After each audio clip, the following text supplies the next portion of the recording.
primero te quería felicitar por Mentes Salvajes, que yo la vi, tuve la oportunidad de verla online cuando se estrenó el año pasado y fue realmente un hito porque fue como de las primeras obras que hubo por Zoom. Y quería saber, bueno, ahora estamos en el contexto de que se va a estrenar de manera presencial en el Teatro Camino. Cuéntame cómo surgió la obra cuando decidiste tomar este texto de Marcus Linden y hacerlo en formato virtual y después, y ahora cómo ha sido este proceso de llevarla a la presencialidad.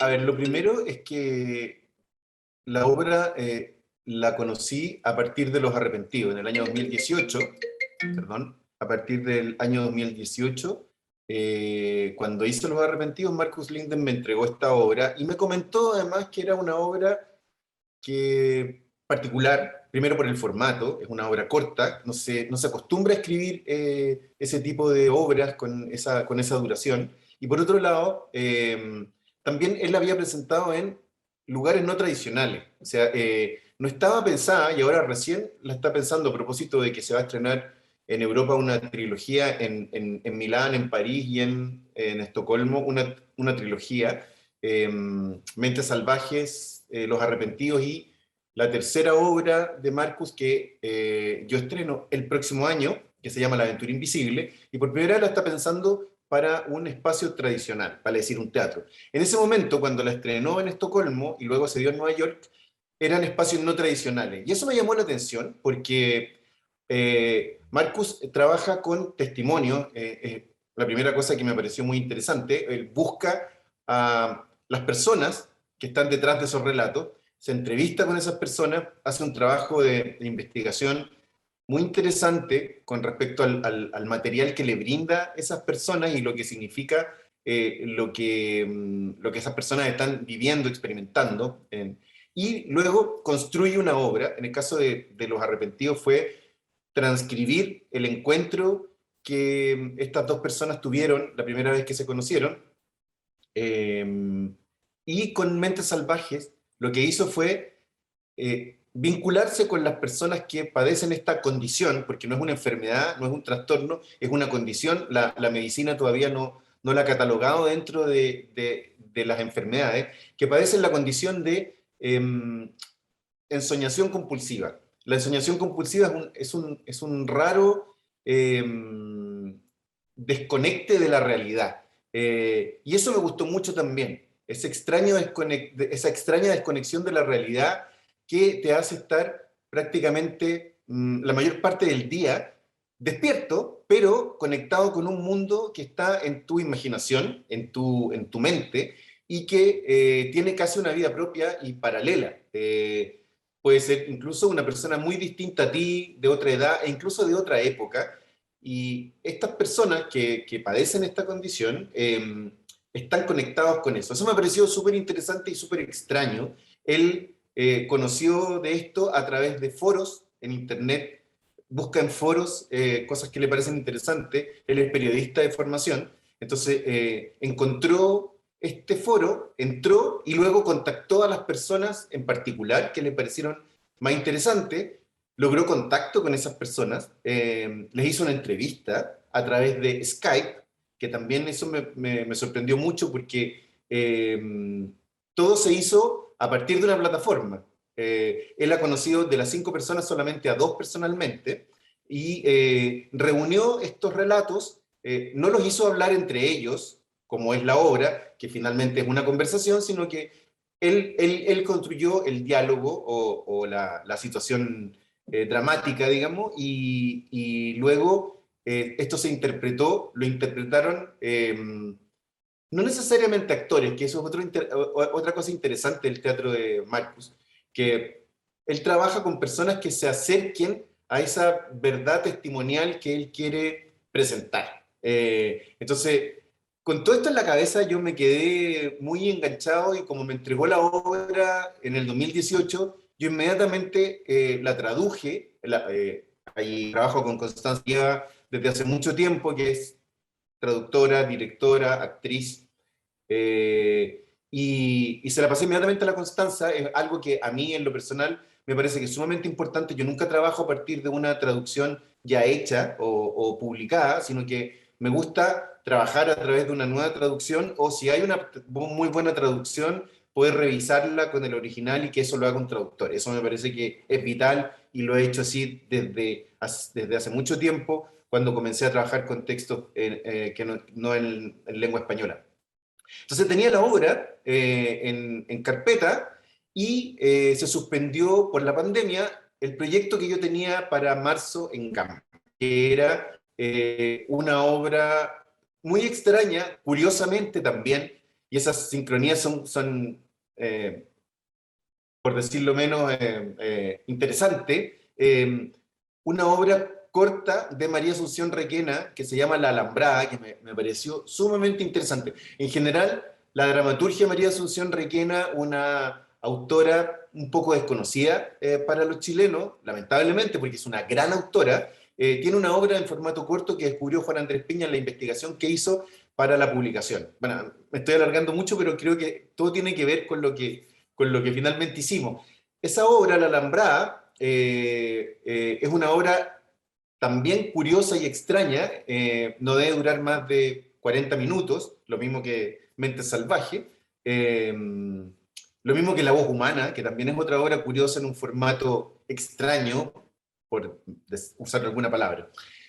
Y yo le pedí a Carla Zúñiga que escribiera una especie de secuela de La Alambrada, tomando a los tres personajes e imaginándolos en otro tiempo. Ese era nuestro proyecto, Proyecto Patagonia, porque como la mayor parte de la obra de María Asunción Requena, si no toda, ocurre en la Patagonia, ocurre en el sur. Y en eso estábamos cuando nos dicen que se suspende todo. Yo me quedé un poco impresionado, bueno, todos estábamos muy impresionados obviamente por lo que estaba ocurriendo, pensando que esto se terminaba muy pronto, y a los pocos días que recibo el llamado en donde me informaban eso, presenté el proyecto a GAM para probar con Mente Salvaje en Zoom. Yo lo había conversado con un amigo en un par de días que se manejaba muy bien en el Zoom. Me dijo, es perfectamente posible, la obra es una obra, entre comillas, muy sencilla, que eso también me gustaba mucho. La obra, al llevarla al Zoom, no tuvo ningún cambio. Fue absolutamente tal cual como fue escrita. Hablé con Marcus, a Marcus le gustó mucho la idea. Lo interesante también del Zoom es que Marcus estuvo presente en algunos de los ensayos, conversó con el equipo completo, con una traductora, que eso enriqueció muchísimo el trabajo. Encontrándole lo positivo, digamos, a eso terrible que estábamos viviendo. Y el proyecto se armó en muy poco tiempo, quiero decir, no estaba previsto, y en menos de 2 semanas estaba todo listo para empezar a ensayar. El equipo completo, los actores, la autorización de Marcus, GAM, aceptando el proyecto, o sea, fue un bonito momento porque en esa situación en particular o en ese momento en particular estábamos muy acongojados y muy presos de la incertidumbre, digamos. Entonces fue una bonita experiencia. Sí, le fue súper bien, tuvieron muchos espectadores y claro, Sí. y era la novedad. Y cuéntame, ¿hay algún cambio en esta nueva versión o en esta versión real presencial? ¿O se mantiene tal cual el texto y todo el contenido? El texto se mantiene tal cual. Hay al introducir el texto, hay algunas frases que convenimos con Marcos que van a ser necesario decir, digamos, tal cual como ocurrió en la versión online. Es el texto completo, no tiene ningún cambio, y ahora es tal cual como él la imaginó. Una reunión en el que se juntan 5 personas que padecen la misma condición y comentan y hablan de lo que les está ocurriendo. Es nada más que eso. Perfecto. Y tú como director, ¿cuál es como también el aporte de la puesta en escena para esta versión presencial? ¿Va a haber algún aspecto de la escenografía, algo que sea como, o va a ser totalmente neutro como fue la obra online? No, no, la teatralidad, bueno, y el hecho de trasladarse a un espacio teatral, a pesar de que Teatro Camino es un espacio bastante no tradicional en términos, tiene una arquitectura que a mí me parece súper interesante, que sea circular, favorece muchísimo, muchísimo también esta obra, que sea un espacio relativamente pequeño, ya es un teatro en tiempos normales con aproximadamente 200 personas, creo que caben ahí. Obviamente ahora el aforo está perdón, reducido, y sí va a haber un tratamiento de la iluminación, obviamente que eso va a ser importante, y algo audiovisual también, que es como más bien una sorpresa de la puesta en escena, que también va a ser importante, porque además a mí en lo personal me está resultando interesante también como indagar en el elemento audiovisual como un aspecto más de la teatralidad y como parte de la puesta en escena. Entonces, yo te diría que esos son dos detalles. Ahora, sí, por mi parte, el respeto a la sencillez, a la simpleza de la obra y a la contundencia que tiene las experiencias de cada uno, es obviamente eso lo que voy a privilegiar. ¿Y el elenco se mantiene o hay algún cambio? Creo que hay algún cambio, ¿no es cierto? Hay un cambio, lamentablemente Gabriel Caña se va de gira, afortunadamente por él, lamentablemente por nosotros, se va de gira con Bonobo, con su compañía, no puede estar, y se incorporó Pedro Campo y me tiene súper contento porque yo trabajé durante mucho tiempo con su madre, conozco a Pedro desde muy chico, y me parece muy bonito poder trabajar con él en esta oportunidad. Me gustó mucho que aceptara la invitación y que esté ahí, es como bonito, o sea, es continuar algo que me parece muy interesante. Perfecto. Oye, y te quería preguntar, ¿qué son los aspectos que te llaman la atención de la temática de la obra? Sobre todo pensando en el tema de la ensoñación, los sueños, esa forma como también súper como que tiene que ver como con los mundos propios de cada personaje. ¿Qué fue lo que te atrajo también de esa temática que aborda la obra? Eso es algo que tiene mucho que ver con Marcus y con el contacto que sigo manteniendo con él. Eh, Felizmente se ha ido desarrollando una relación artística y ya a esta altura personal muy interesante. Admiro mucho su dramaturgia, más bien su manera de crear y de enfrentar el teatro. Me parece sumamente interesante porque hay algo, como te decía antes, en lo testimonial, que me parece importante, y un desafío que propone su teatro, que en lo personal me parece muy estimulante y que tiene que ver en qué hacer con ese testimonio, o sea, cómo apropiarse de ese testimonio y filtrarlo por algo propio, por algo personal, y a partir de eso construir un relato. Entonces, no está la idea del personaje tradicional, no está la idea de la situación dramática tradicional, sino que más bien él construye a partir justamente como estos episodios de vida que tienen mucho que ver con sueños, bueno, en este caso ensoñaciones y sueños, anhelos, deseos de vivir la vida que se tiene, pero también otra.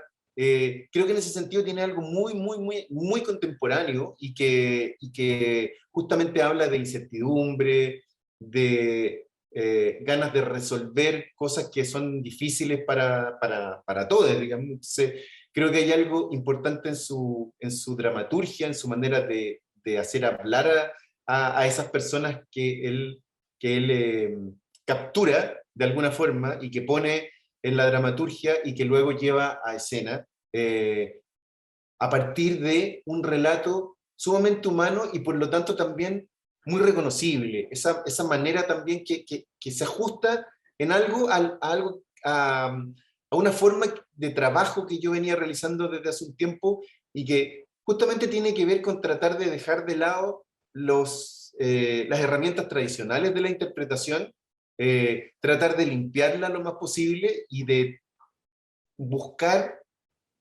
o repensar qué es hoy día la verdad en escena, qué es hoy día, qué significaría hoy día el realismo. Me parece sumamente interesante esa manera de reflexionar en torno al teatro y a la manera de hacer el teatro. Te quería preguntar también, ¿cuál fue el mayor desafío para ti cuando tuviste que montarla online, que obviamente era algo nuevo, pensando también en las restricciones que habían y que era una obra basada, obviamente, en el texto y que como director no había quizás mucho espacio para explorar con todo el tema como ya de puesta en escena y dirección, lo que decías tú antes. Eh, entonces, ¿cómo lo ves ahora y cómo vas a enfrentar cómo ves quizás las complejidades que tuviste que pasar la vez anterior, si es que lo ves de otra manera, aprovechando la presencialidad en esta instancia? Mira, cuando pensé en hacer la obra online, siempre se me pasó por la mente que no cualquier obra podía ocurrir en la virtualidad, en el online. Sobre todo con la restricción de las pantallas, tal cual como estamos conversando aquí. O sea, vale decir, eh, Mente Salvaje, lo maravilloso que tenía es que se ajustaba justamente a esto, a lo que está ocurriendo ahora entre los dos en este minuto. Es una conversación en donde tú en tu casa, yo en la mía, nos conectamos y empezamos a dialogar sobre un tema en particular.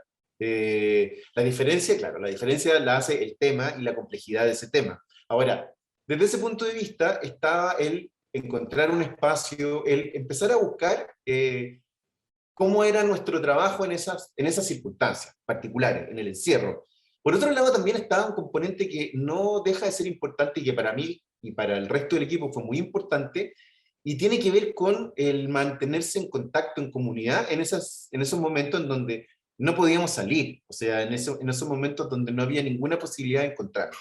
Eso me parece que es sumamente significativo y fue muy significativo en ese tiempo. ¿Por qué? Porque nos juntábamos todos los días y lo primero que hacíamos era hablar de cómo estábamos sintiéndonos frente a todo lo que estaba ocurriendo. Las cifras de contagiados y de muertos en ese momento eran escalofriantes, estábamos todos muy asustados, había mucha incertidumbre, lo que en algún momento se decía que iba a durar muy poco empezaba a extenderse, ni se hablaba todavía de la vacuna, nadie sabía exactamente cómo esto se podía verdaderamente prevenir, cómo podíamos... Entonces, toda esa incertidumbre, toda esa angustia fue como parte del material también con el que trabajamos. Y por otro lado, había que trabajar frente a una cámara, actuar frente a una cámara, a pesar de que todos los integrantes de Mentes Salvajes tenían mucha experiencia, pero muy distinto estar frente a una cámara fija, frente a una, de alguna manera, muchas restricciones que sí o sí te obligaban a volcarte hacia algo interior, hacia encontrar algo que justificara ese texto. Y ese trabajo de dirección a mí me pareció sumamente interesante. Yo no quería, nunca tuve la intención de hacer nada que acercara esto a lo audiovisual. Primero porque en lo personal, y eso es muy, muy personal, creía que no, las condiciones de esta plataforma en particular no daban como para... Los efectos no son buenos, técnicamente obedece a una cuestión que es súper simple, pero muy significativa, que es mantenerse en contacto, hacer reuniones, y como Mente Salvaje era eso, y yo no tenía ninguna intención de hacer una indagación audiovisual, porque en lo personal no es algo de mi interés. Yo quería que esos testimonios fuesen lo suficientemente potentes para cada uno de los intérpretes y de esa manera poder traspasar la pantalla y llegar y mostrar esa situación tan poco común y que los espectadores se interesaran en eso y quisieran escuchar a estas personas que tenían esas vidas paralelas. Eso creo que era el desafío mayor, y por el contacto que tuvimos con la gente en los conversatorios, lo que ocurría con los comentarios, creo alegremente y modestamente que lo logramos. Fue mucha gente la que nos vio, tuvimos una temporada casi como teatral, teníamos funciones en directo, siempre se dio en directo, tuvimos funciones en directo de viernes, de jueves a domingo, o sea, fue muy especial, la verdad. O sea, yo ahora que lo pienso y lo veo como, lo puedo mirar en perspectiva, me sorprende mucho cómo fuimos capaces de hacerlo y lo teatral que tenía. Nos juntábamos antes, conversábamos, nos tomábamos un té mientras nos estábamos preparando, eso vale decir, equivalía a un camarín. Luego venía la función, en ese momento en la función era entregarse, al igual que en el escenario, a que todo salga, que todo fluya. Nunca tuvimos un problema de comunicación, vale decir, de la señal. Los micrófonos funcionaron, o sea, siempre fluyó. Y luego, después de la función, nos quedábamos conversando un rato. Los que querían se seguían quedando y nos tomábamos una copa de vino como si fuéramos a Liguria después de la función. O sea, todo era muy parecido, pero no era lo mismo, obviamente. Ahora lo que va a ocurrir, por ejemplo, es que hay dos personas del equipo que nunca se han visto en vivo y en directo, se van a ver por primera vez ahora que empezamos a ensayar el presencial. Y eso me parece muy bonito también. Hay mucha gente a la que no veo hace mucho tiempo y que vamos a reencontrarnos también para trabajar. Entonces, creo que por todas las dificultades, por todas las vicisitudes y también por el momento en el que estamos, en el momento político, en el momento humano en el que nos encontramos, creo que es sumamente significativo hacer comunidad y hacer teatro. Es nuestra manera de expresarnos, nuestra manera de relacionarnos y es nuestra manera también como de mostrar algo que estamos sintiendo. Da lo mismo si la obra habla de la contingencia o no habla de la contingencia. Las obras siempre hablan de una contingencia y esa contingencia se puede extrapolar. Yo tengo esa idea, entonces creo que va a ser muy interesante y muy potente el ahora compartir eso con el público en vivo. Perfecto. Bueno, hay un tema que aborda la obra que también tiene que ver como con la soledad y el aislamiento y este mundo como que también que era muy como contingente con el encierro durante la pandemia, que de hecho era como que la gente se podía sentir súper identificada, aunque no tuviera este tema de la ensoñación, pero surgió el tema de la salud mental y de Sí. todo lo que produjo la pandemia. ¿Cómo lo ves tú pensando en esa temática que es tan potente que tiene que ver con el tema de la salud mental? Sí, bueno, la salud mental siempre me ha interesado muchísimo y creo que, claro, si bien es cierto, hay muchas enfermedades, condiciones y trastornos que aumentaron. De hecho, justamente algo que favorece, entre comillas, que aumenta aún la capacidad de ensoñar a un soñador compulsivo es las situaciones de estrés. O sea, durante la pandemia, todas las personas que padecen ensoñación compulsiva estaban soñando más para desconectarse de la realidad. Justamente es algo que te permite desconectarte del presente y por lo tanto eso se agudizó. Y por otro lado, siempre he creído que los problemas de salud mental, claro, estoy de acuerdo se acrecentaron, aumentaron, pero siempre es una realidad muy oculta, muy grande en términos de número, muchas veces no comunicada, muchas veces vivida en aislamiento. O sea, ya vemos que hay un candidato que hostiga a otro pretendiendo que muestre su ficha clínica porque supuestamente hay un problema de salud mental. O sea, a esos niveles hemos llegado, o sea, a esos niveles de atrocidad. Por lo tanto, piensa tú, cuando una persona que tiene, que tiene algún problema de salud mental escucha eso, obviamente lo que siente es, no puedo hablar de lo que me está pasando. Afortunadamente, lo que hace el otro candidato es, al hablar de lo que él ha vivido, justamente también genera lo contrario, que es muy bueno, porque creo que es muy importante hablar de eso, muy importante hablar no solo de depresión, que quizá puede ser lo más importante, o de trastornos alimenticios, que son, quiero decir, no lo más importante, sino que los más comentados, sino que hablar de toda una gran gama de enfermedades mentales y poder visibilizar y poder entender que son situaciones de vida que con un debido tratamiento, que también es algo a lo que tenemos desde el teatro podemos abogar también a que eso sea posible, que la salud mental no sea un privilegio, el tratamiento de la salud mental no sea un privilegio en Chile, sino que esté al alcance de todos, como se ha ido logrando con otras patologías. Me parece sumamente importante que eso empiece a abrirse, y creo que visibilizar, o sea, incluso conversamos con un neurólogo durante el proceso, y el neurólogo mismo nos decía, se conoce muy poco, se ha escrito muy poco sobre esta condición. O sea, durante mucho tiempo incluso se le asociaba a la esquizofrenia. Recién se está, incluso en cuestiones que parecen tan simples y tan cotidianas, la salud mental incluso está un poquito más atrás, quiero decir, en el sentido de que está permanentemente renovándose y permanentemente actualizándose para tratar de ayudar a las personas que padecen algún tipo de trastorno, que yo creo que es muy importante que sigamos en esa senda y que sigamos hablando y que sigamos visibilizando. Súper. Bueno, y por último, ¿qué le dirías a la gente para invitarla a ver la obra? ¿Por qué no se la pueden perder? Bueno, va a venir de cerca la recomendación, pero primero van a ver a 5 muy buenos actores, que yo creo que es sumamente importante.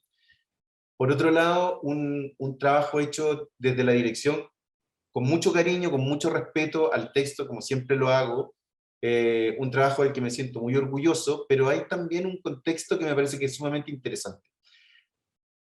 En la presencialidad hoy día, en todas las obras de teatro, no solamente en Mente Salvaje, y mi invitación la quiero hacer extensiva, para que la gente vaya a ver todas las obras que están en cartelera, que se maraville con el teatro, porque el teatro es para maravillarse.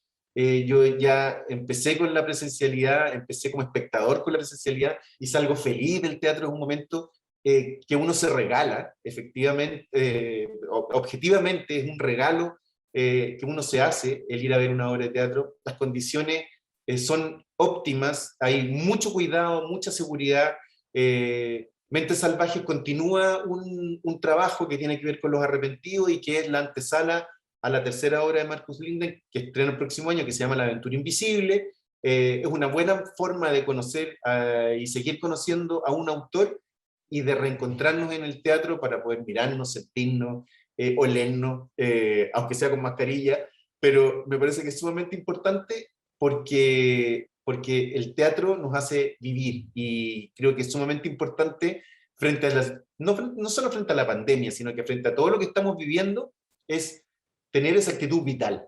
El teatro es pura vitalidad. Maravilloso, realmente te pasaste. Muchas gracias. Muy, muy Gracias a ti, por Galia. todos tus comentarios y todo lo que nos explicaste y nos contaste hoy día.